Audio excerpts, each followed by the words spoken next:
소개할 사건은 여성인데 30대 후반이었습니다.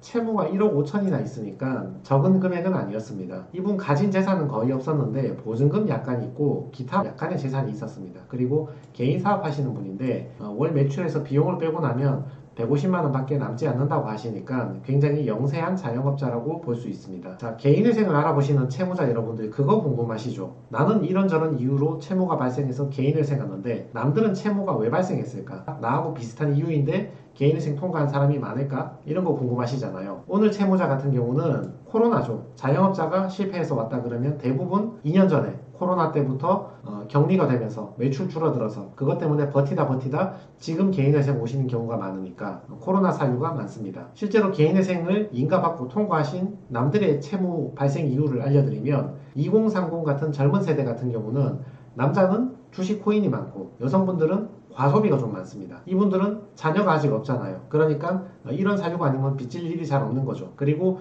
유주택자인 경우에는 대출을 완전히 많이 받은 영끌인데 최근 고금리 기조가 물리면서 이자는 굉장히 많이 매달 납부해야 되는데 집은 팔리지도 않고 완전히 물려있는 이런 경우가 많습니다. 개인 사업을 하는 자영업자 같은 경우는 2년 전부터 코로나 때부터 매출이 줄어들면서 점점점 힘들어졌는데 버티다가 이제서야 개인회생이나 파산을 알아보시는 분들이 많이 계십니다. 40대 여성 같은 경우는 이미 자녀가 있는 경우가 대부분이죠. 이 나이대 여성분들이 도전적인 주식이나 코인에 베팅하시는 경우는 잘 없고 대부분은 생활비나 아니면 자녀 키우다 보니까 빚이 생겼다 이런 게 많습니다. 50대 이상 60대 70대에서 개인회생이나 파산을 알아보러 오시는 분은 갑자기 그 나이 때 없던 채무가 생겼다 이런 경우는 잘 없고 예전부터 채무가 있다 없다를 반복하다가 마지막에 생긴 채무를 해결을 못해서 돌려막다가 채무가 점점 커지다가 어느 정도 포기하고 살다가 이제 정리해야지 하고 찾아오시는 그런 경우가 많습니다. 자, 개인회생을 신청하면 법원에서 나의 채무자의 계좌 내역을 조사를 한다는데 계좌 내역에 어떤 부분을 무엇을 조사할까? 자, 법원에서 제일 먼저 보는 것은 가족 간 이체입니다. 채무자가 있고 배우자나 부모, 가족이 있을 때 계좌 내역에서 이체해 준 게 있단 말이에요. 이거 왜 줬는지 요거부터 조사합니다. 여러분 이거 통장 사본인데 여러분이 실제로 제출하는 거는 이 통장 사본이 아니고 그 계좌 내역을 출력해서 제출을 하거든요. 근데 아무튼 보시면 여기 가족이든 은행이든 누구한테든 이체한 내역들이 있잖아요. 요것들을 법원이 살펴본다 이거죠. 자, 채무자가 은행에 입금했습니다. 그런 경우에는 법원에서 별로 문제를 삼지 않습니다. 왜냐하면 여러분이 저축은행이나 캐피탈에 돈을 변제했을 때 여러분이 그 저축은행하고 무슨 친인척 관계가 있어서 그 저축은행한테만 특별한 이익을 주려고 여러분이 가진 유일한 재산 1,000만 원을 저축은행에게 줬다. 그런 일은 없잖아요. 그냥 빚 갚은 거잖아요. 그러니까 법원이 봐도 그냥 빚을 갚았겠지 이러고 넘어가지 특별히 문제를 삼지는 않습니다. 반대로 은행이 아니라 개인한테 돈을 입금한 경우가 있거든요. 그런 경우는 채무자가 개인한테 돈을 입금했다면 이 관계에 대해서 물어보는 거죠. 무슨 관계인데 왜 돈을 주신 겁니까? 이걸 한번 설명해 보세요. 이렇게 보정 권고를 내리게 됩니다. 근데 그 관계가 거래처다. 내가 물건 대금을 지급했다. 그러면 크게 문제 삼을 게 없죠. 근데 이 사람이 가족이다. 근데 특별한 이유를 제대로 소명을 못한다. 그러면 계속 추가 조사를 하는 거죠. 그래서 지급한 금액이 1,000만 원, 2,000만 원 있을 때 그걸 청산가치에 반영해서 결론적으로 변제금이 상승되는 그런 불이익이 있는 경우가 있다. 요걸 유의하셔야 됩니다. 자, 법원은 채무자의 계좌 내역 중에서 무엇을 조사하는가? 첫 번째는 가족 간 이체라고 했잖아요. 두 번째는 100만 원 이상 사용처입니다. 이건 경우에 따라서 50만 원이 될 수도 있습니다. 법원에서는 기본적으로 이런 도표를 만들어서 제출하게 시킵니다. 계좌 내역을 보고 몇 월에 제출한 100만 원 이상 금액 어디에 썼는지 다 설명하라 합니다. 그러면 이렇게 도표를 만들어서 제출을 해야 됩니다. 10월 1일에 이체한 100만 원은 채무 변제에 쓴 것이고 10월 15일에 지출한 120만 원은 생활비로 쓴 것이고 그 다음에 쓴 150만 원은 병원비로 쓴 것이다. 이렇게 어디에 썼는지 설명을 해서 도표로 제출을 하게 됩니다. 그럼 어디에 썼는지 저렇게 설명을 하면 법원이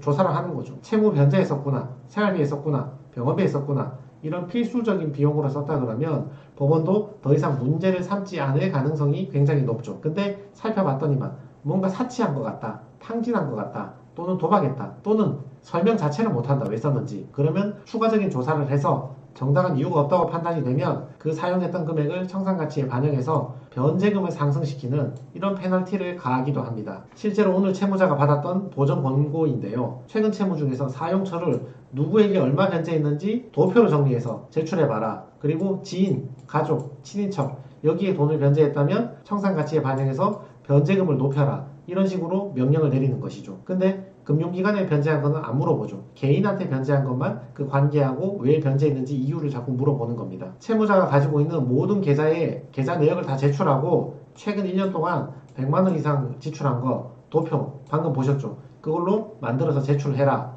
이렇게 명령하는 겁니다. 최근 사용처 중에 모친하고 오빠한테 지급한 돈은 청산가치에 반영해라. 쉽게 얘기하면 변제금을 더 내라 그 말입니다. 그럼 또 이렇게 답변을 해내는 겁니다. 그게 지금 그럴 수 없는 사유가 있고 그걸 편파변제라 볼 수 없는 사유가 있고 변제금을 그만큼 올릴 수 없습니다. 그렇게 답변을 하는 거죠. 그래서 법원의 보정 권고를 짧게 정리해보면 지인이나 가족한테 이체한 그 금액 또는 사치나 탕진했다고 보이는 그 금액 이거를 청산가치에 반영해라. 쉽게 말해서 변제금을 더 올려라. 이런 보정 권고나 보정 명령을 내리게 됩니다. 여기에 대해서 변호사는 빌어야죠.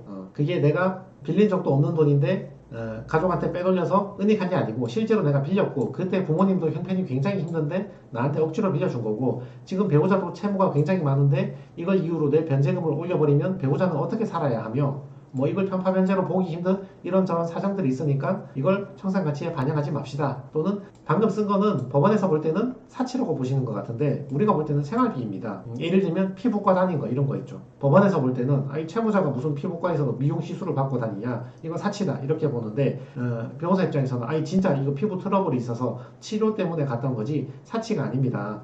백화점이나 쇼핑몰에서 구매했던 것도 법원에서 볼 때는 이거 사치 아니냐 하는데 우리가 주장할 때는 아니 이거 사업에 꼭 필요해서 산 거고 생활에 꼭 필요해서 산 거고 자녀들한테 꼭 필요해서 산 거니까 생활비다. 그래서 결론적으로 청산가치에 다 반영 못하고 일부만 반영할게요. 그 말은 한마디로 얘기하면 변제금 약간만 올릴게요. 많이 못 올립니다. 그런 뜻이죠. 그래서 이 채무자는 최종적으로 변제율이 어떻게 되었는가 이 채무자의 예금이나 이런 재산들하고 오빠하고 엄마한테 이체했던 내역들 그 중에서 일부를 청산가치에 넣는 걸로 일부만 협의를 받습니다. 그래서 토탈 1,400만원 정도 재산가치로 인정받았습니다. 그러면 이 금액 이상 변제를 해야 되거든요. 이분이 개인 사업자인데 월 150만원 번다고 했잖아요. 그러면 원래는 150 빼기 117이면 한 달에 30만원 내는 건데 저 1,400 이상은 변제를 해야 되니까 150 빼기 106만원에서 40만원 변제하는 걸로 10만원 더 변제하는 걸로 법원이 명령을 내린 거죠. 법원의 얘기는 한마디로 그거예요. 월 10만원 더 변제하라 그겁니다.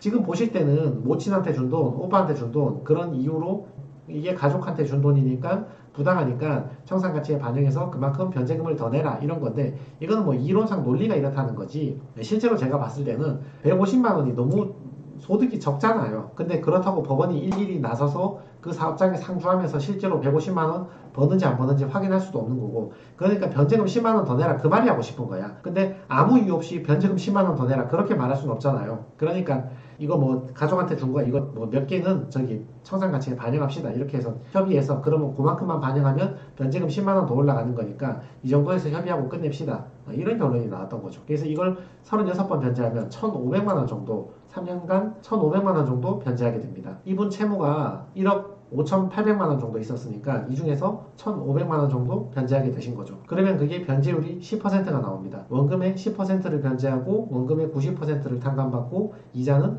100% 탕감받게 되는 거죠. 자, 그래서 오늘의 결론을 내려드리면 남들은 왜 채무가 발생했을까? 개인회생한 남들의 채무 발생 이유를 살펴보면 나도 개인회생이 되는지 안 되는지 대략 감을 잡을 수 있다. 남들 같은 경우는 젊은 사람들은 주식 코인 많고 자영업 하시는 분들은 코로나 때 힘들어서 지금까지 힘들어진 경우가 많고 아니면 생활비 때문에 지금까지 채무를 돌려막다가 자꾸 채무가 커졌다. 이런 경우가 대다수입니다. 개인회생을 신청하면 법원에서 채무자의 계좌 내역을 조사한다고 하는데 무엇을 조사하는가? 가족 간 이체한 내역, 개인 간 이체한 내역을 조사하고 100만원 이상 어디 썼는지를 조사하는 것입니다. 그래서 가족이나 개인한테 변제한 금액이 이유가 없고 상당성이 없다거나 또는 100만원 이상 지출한 게 사치나 탕진으로 보인다면 법원에서는 변제금을 더 올려달라고 요구할 수 있는 것이고 거기에 대해서 변호사는 그만큼은 못 올리니까 적당히 협의 보고 조금만 올립시다. 이렇게 답변을 한다 그 말입니다. 그래서 이분의 최종 변제율은 재산에 오빠하고 엄마한테 변제한 거 일부만 반영하고 나머지 사용처들은 재산에 반영하지 말자 이렇게 협의해서 1,500만원 정도 변제하는 걸로 해서 10% 변제하고 나머지 원금의 90% 탕감받고 이자는 전부 탕감받는 걸로 이렇게 마무리를 했습니다. 네, 그래서 개인회생을 고민하시는 분들 남들은 왜 개인회생을 했는가 궁금한 사람들 내 사유가 개인회생이 되는가 궁금하신 분들 그리고 가족 간의 이체 내역이 많다거나 또는 사치나 탕진으로 볼만한 여지가 있는 그런 사람들 이런 분들에게 오늘 영상이 도움이 되었으면 좋겠습니다. 네, 이상입니다.